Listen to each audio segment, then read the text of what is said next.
Sinneegattako wadde nga bwendi bwendi.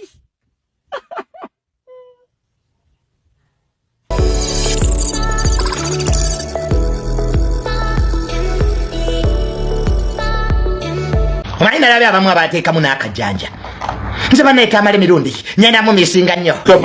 Sotegedde nga siddemu kulaba mirundi baddange. Sotegedde mukwano gwange baba bange wemboko nfudde. Kaakati baneesijja kutwala erisi yakuzaala. Mukaabeeko mufuneko we mukoma. N'ekiro nga togendeyo nga siyita mmotoka mukwano. Mutuggyeko akajjanja. Bali nno mawulire manange nze simanyi nakumanya. Mirundi mukwano gwange. Mirundi siriguma. Nze mulekwa ndi wano nagumye dda. Nwala ibena. Kati mwaba akajjanja. Ebbanga bambuuza mirundi nembanga olunda bambuuza mukwano gwange. Simulaba. Gwe namwandu. Mirundi taliwo. Mirundi simulaba. Mirundi yange. Twalize muli wabadde omulwadde mbadde mu muwaaki. Mubadde mu muwaaki. Mukama mama. Lugezigezi nakajjanja. Mirundi wange. Mirundi wange. Ati olwo tunaakaaba mpaka Yesu bwa.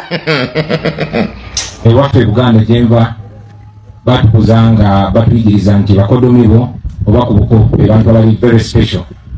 Se family ya babi papa yabadde kyali wange. Mr. President, weerabiddeyo ekintu kimu nti wano mu Buganda batuyigiriza okuwa abakulu ekitiibwa. Toyina bw'oyinza kuyimirira ku magulu ga babiri ku mulambo gwa Ssezaalawo n'omuyita Chali mu maaso g'abakungubazi mu biti ebyenjawulo. Gwe Ssezaalawo n'omuyita Chali. Nze ndaba Mr. President otuuse emyaka egivaamu ebintu eby'amakulu bwe batakuwandiikira speech ovuya nnyo. Ate Mr. President va kunjaga kuba kati to defending ka tuba twakajjawo kino ng'oleeta kino. Ddala buko kimazima ddala bw'oyinza okusita makono oyita Ssezaalawo Chali. Chali nga bano bonyona benjaga Chali. Mu maaso g'abakungubazi ku bukono oyita Ssezaalawo Chali. Mr. President nze ndaba simanyi oba obuvubuka bukoma ku myaka emeka n'obwana obuto. Ne Mr. President ndaba otuuse emyaka egikola ebintu eby'ekikulu.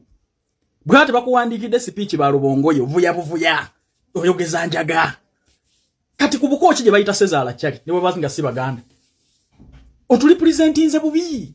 Toyinza kusoosa Buganda nti bakukuza n'empisa ate n'oyita Ssezaalawo Chali. Wamma babi kitaawo awo mmule mirembe.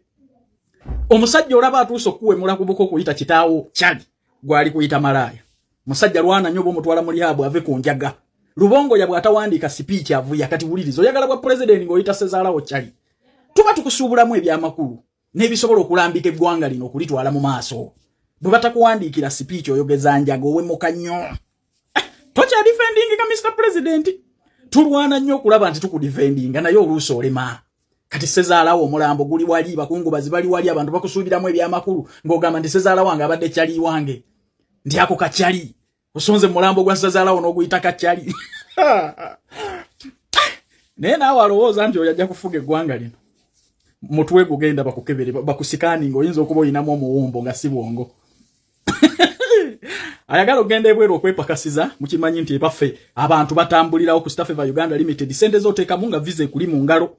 Ku noti 714-17-25-27 beetaaga abawala n'abalenzi genda kola mu ggwanga nga Kuwait, Qatar ne Saudi Arabia. Bakirina milioni 1.5 ba waitress ne ba waiter milioni 2. Kasente k'oteekamu nga visa ogikutteko ng'ogirabyeko ng'ogisunyeeko.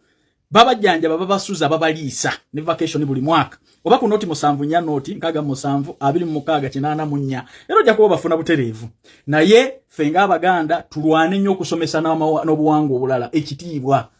Tulina bw'oyinza kwesuluba bappa. N'oyinza kusitama ku mulambo gwa Ssezaalawo n'omuyita Chali. Simanyi nzo banze yasigala mwaka ennono n'ak'obukulu naye mulimu emyaka wootuuka okweweera ekitiibwa. Si buli kigambo kyonna nti kikola buli wamu. Kati Nazaalawo bw'alifa ngoga nti oyo demu oyo. Naye omusajja ono neegalabiye. Ate ze bwente bwe mbagamba.